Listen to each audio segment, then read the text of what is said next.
Your taxes may be the largest amount of money that you'll receive at one time this year. So I want to help you leverage that in case you are interested in buying a home.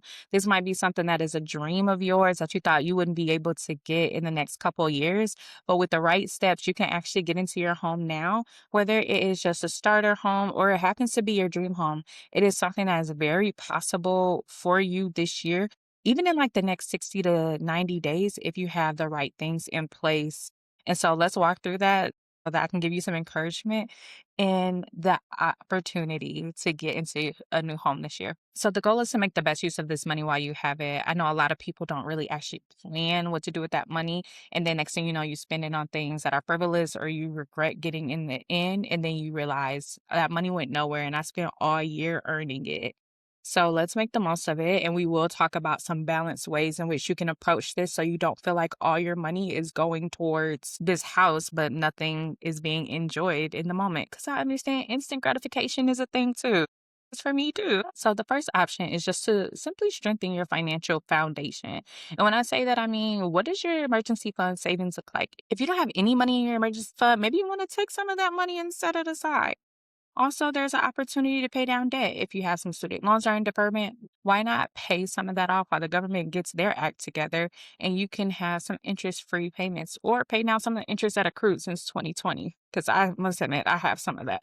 And let's be honest, some people like me just need that little bit of motivation to have that bulk amount of money, like that huge cash injection to get you started on your goal. Seeing just $3 here, $20 there going into your savings isn't all that encouraging. But when you see that your baseline is starting at maybe 1,000 or 1,500, it can be really motivating and we want to leverage that.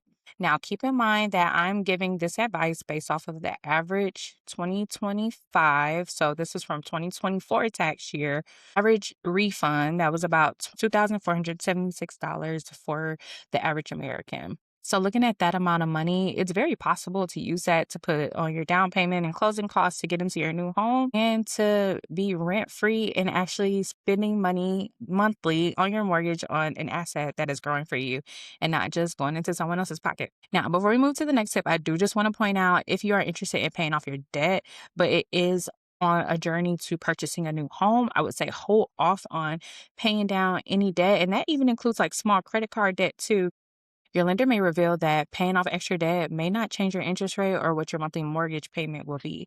So, why not save that money for something else or put it towards a different expense related to purchasing the home? So, just keep that in mind, keep that in your back pocket. Just pay it later once you have a little bit more information about your pre qualification snapshot. Now, before we go any further, I will address that there is a balance between discipline and supporting your lifestyle. It is very possible to put money aside to go towards this new home. I'll put a little some aside to go towards your current lifestyle, whether you want to buy something new that you had your eye on, or you want to just give yourself permission to impulsively shop and do whatever comes to mind with a very set and specific amount of money and no more than that. I love shopping just as much as the next person, but I realize when I put rules into place, when I have guardrails in my budget, it helps me stay on track towards my goal while I feel like I'm still enjoying life and rewarding myself for the good decisions that I'm making. And I would never advocate that you do all or nothing with one or the other. I would never advocate that you put all your money in savings. I would never advocate that you spend it all on something,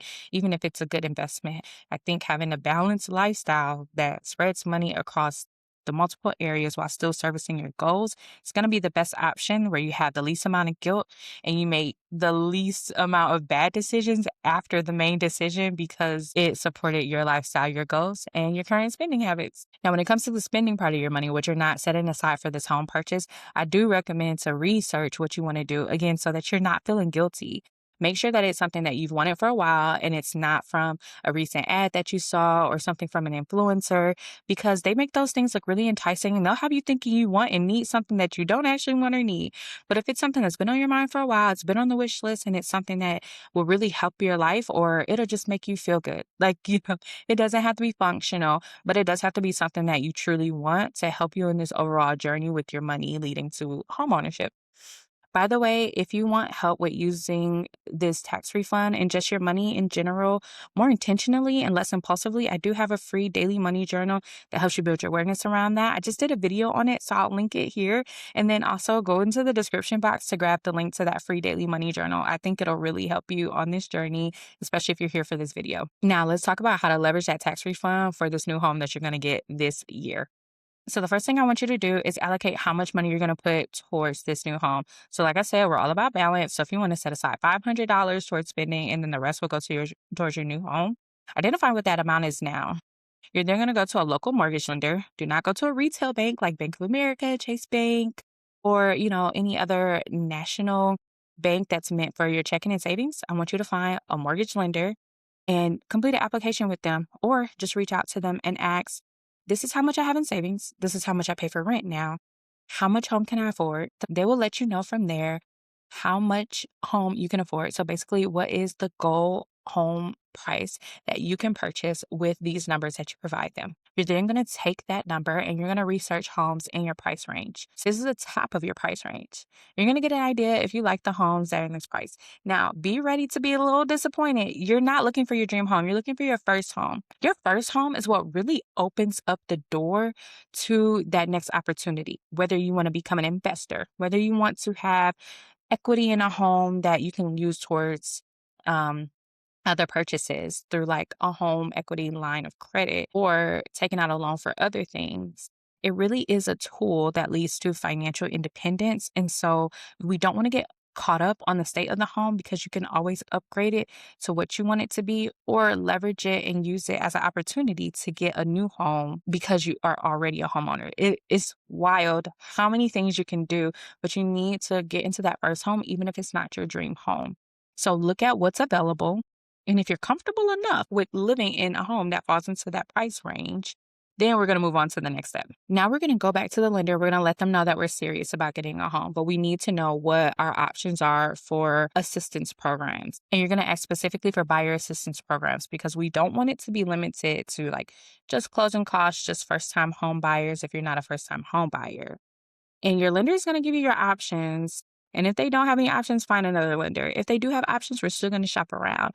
You're going to find some other lenders. And if you need help finding a lender, you're going to reach out to the person you want to work with as a realtor. I know there's 50, 11 million, thousand realtors out there. So find the ones who you resonate with most, who you've already seen come across your social media feeds in your community or knows a friend or family. They will tell you some suggestions for other lenders. You do not have to stick with them. Reach out and see what buyer assistance programs they have and go with the one that you resonate with most, you are excited to work with, but will also give you the most money to put down for closing costs and your down payment at closing, in addition to the money you have from your tax refund. This is where the flex really comes into place. Once you have an idea of what that assistance is going to look like, you'll know realistically whether you can purchase your home now with the money you already have in savings, a snapshot of your finances. And by the way, I didn't mention your credit score, but obviously we want to go into this process with a good credit score. The great thing now working with a private mortgage company, like not working with a retail bank, is that they're very flexible. They can get you into a home with a credit score in the high 500s. While that is not ideal, it is still possible. Due to counteract that while you're working on your credit score is to get a home where your mortgage payment can be low. It'll be great if it's less than what you're paying for rent or if it's around the same price. Now, at this point, this is where your realtor does their magic. Once they have an idea of what your price range is, what you can realistically buy, they can help you start to find homes that have elements of your dream home or elements of your non-negotiable list of things that you really want in your home and really identify some great opportunities that you otherwise could not have found on your own.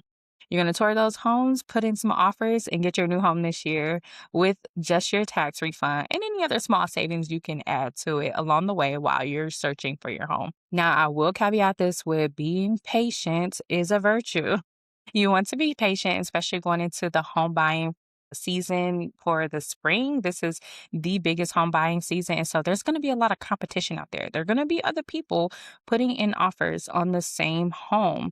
So be patient, keep that money in savings. Do not reallocate it if this is a heart desire for you, because you can get into your home with patience. It might be in the fall, it might be in the winter when the market is slower, but guess You won't have to put down a lot of money that took you a long time to save because you're very strategic about the process. Now, if you still have questions on the home purchase process, obviously, there's more to it than that. I actually have an event coming up. It is the virtual Next Generation Homeowner Summit happening March 24th to 27th. It is free. All you have to do is get registered, and then all the information will be sent to you. It is essentially an event with a bunch of video podcast interviews with experts in the home purchase process so that you feel confident about your journey to getting and keeping your first home. While a windfall like a tax return might seem like a quick solution, it's just a stepping stone towards your next goal. If you want a home this year, this is something that you can make a reality pretty quickly with the right steps. So get the free daily money journal link below in the description and join us in the Next Gen Home Summit to reach your goals this year.